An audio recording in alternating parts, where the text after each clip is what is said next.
আলাইকুম viewers, welcome to Tanzina's recipe. আশা করি আপনারা সবাই ভালো আছেন।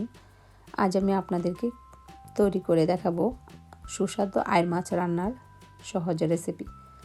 আয়ের মাছটা কিন্তু খুবই স্বাদের এবং খুবই দামি একটা মাছ, এটা আমরা সবাই কম বেশি জানি। আর এই মাছটা অসম্ভব মজার মাছ, ছোট বড় সবাই খেতে পছন্দ করে। বিশেষ করে আমার খুবই পছন্দের একটা মাছ এটা। আর এই মাছটা রান্না করলে চোখ বন্ধ করেই কিন্তু খাওয়া যায়, যেহেতু কাটার পরিমাণটা খুবই কম এই মাছের মধ্যে। আর যে কেউ এই মাছটা বেছে খেতে পারবে। তো ভালো লাগলে প্লিজ আমার পুরো ভিডিওটি দেখবেন, সেই সাথে একটি করে লাইক দিয়ে যাবেন। যারা এখন আমার এই ছোটো চ্যানেলটিকে সাবস্ক্রাইব করেন নাই, প্লিজ আমার এই ছোটো চ্যানেলটিকে সাবস্ক্রাইব করে নেবেন। শুরুতেই আমি চুলায় একটা প্যান বসিয়েছি, তার মধ্যে আমি পরিমাণ মতো তেল দিয়ে দিলাম। এখন এখানে আমি 5 পিস মাছ নিয়েছি। মাছটা আমি ভালোভাবে ধুয়ে তারপর পানিটাকে ঝরিয়ে নিয়েছি। আর এখন হলুদ, মরিচ, ধনিয়া দিয়ে মাছটাকে একটু ভালোভাবে হাত দিয়ে মাখিয়ে নিতে হবে, দুনো পাশেই যেন সুন্দরভাবে মাখানো হয়। তো তেলটা যেহেতু গরম হয়েছে, আমি এখন মাছগুলোকে দিয়ে দিচ্ছি প্যানের মধ্যে। আর মাছগুলোকে আমি হালকা করে ভাজবো, কড়া করে ভাজবো না। মাছ এক পাশ যখন ভাজা হবে তারপর উল্টিয়ে দিতে হবে। তো অলরেডি আমার দুনো পাশেই কিন্তু ভাজা হয়ে গিয়েছে। এখন মাছগুলোকে নামিয়ে নেব। তো হালকা করে মাছ ভাজলে রান্নার পরে মাছের যে টেস্টটা আছে সেটা থাকে।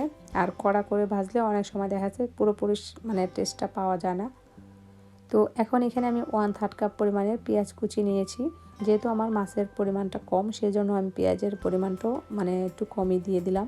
তো আপনারা মাছের পরিমাণ বেশি হলে পেঁয়াজ আর একটু বাড়িয়ে দিবেন। তো এখানে আরও একটু তেল দিয়েছি, তারপর একটু লবণ দিয়ে ঢাকনা দিয়ে ডেকে দিয়েছি, তাতে করে পেঁয়াজটা তাড়াতাড়ি সফট হয়ে যায়। এখন নেড়ে ছেড়ে আমি দিয়ে দিচ্ছি এখানে কিছু মশলা নিয়েছি। হলুদ আর মরিচের গুঁড়া নিয়েছি 1 টিস্পুন, ধনিয়া আর জিরার গুঁড়া নিয়েছি 1/2 টিস্পুন করে। আর এখানে আদা রসুন বাটা আছে 1/2 টিস্পুন করে, 1/2 টিস্পুন আদা, 1/2 টিস্পুন রসুন বাটা।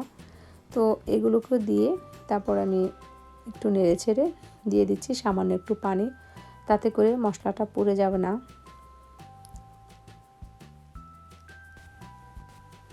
এখন আমি এখানে দিয়ে দেব 1/2 কাপ পরিমাণের পেঁয়াজ কলি, পেঁয়াজ পাতা। তারপর সেই সাথে দিয়ে দিচ্ছি 5-6টা কাঁচামরিচ আমি ফালি করে রেখেছি। আর জালের পরিমাণটাও আপনারা আপনাদের পছন্দ মতো দিবেন, যে যেরকম জাল খেতে পছন্দ করেন। তো যেহেতু আমার মশলাটা কষানো হয়েছে, এই পর্যায়ে এসে আমি এখানে গরম পানি দিয়ে দেব পরিমাণ মতো। তো এখন দিয়ে দেব মাছগুলো দিয়ে আমি 5 মিনিটের জন্য ঢাকনা দিয়ে ডেকে দেব। আর চুলার হিটটা থাকবে এই পর্যায়ে মিডিয়াম হিটে। এখন আমি 5 মিনিট পর ফিরে এলাম। তো মাছগুলোকে আলতোভাবে উল্টিয়ে দিচ্ছি। যেহেতু মাছগুলো আমার আগে থেকেই হালকা একটু ভাজা ছিল, সেজন্য মাছগুলো খুব বেশি সময় নিয়ে রান্না করার কোনো দরকার নেই। তো এখন উপরটাতে ধনেপাতা ছিটিয়ে দিচ্ছি। তারপর আর 2 মিনিট চুলার উপরে লো হিটে রেখে দেব। তো 2 মিনিট পরেও ফিরে এলাম, খুব সুন্দর হয়েছে। এখন নামিয়ে নেব। তৈরি হয়ে গেল আমার সুস্বাদু আয়ের মাছ রান্নার সহজ রেসিপি। তো এই মাছটা খুবই টেস্টি একটা মাছ, মজার মাছ। যদি ভালো লাগে তাহলে আপনারা ট্রাই করতে পারেন। আর আমার ভিডিওটি একটি লাইক দিয়ে সাথেই থাকুন। তো আজ এই পর্যন্তই। সবাই খুব বেশি ভালো থাকুন, সুস্থ থাকুন, নিরাপদে থাকুন। আল্লাহ হাফেজ।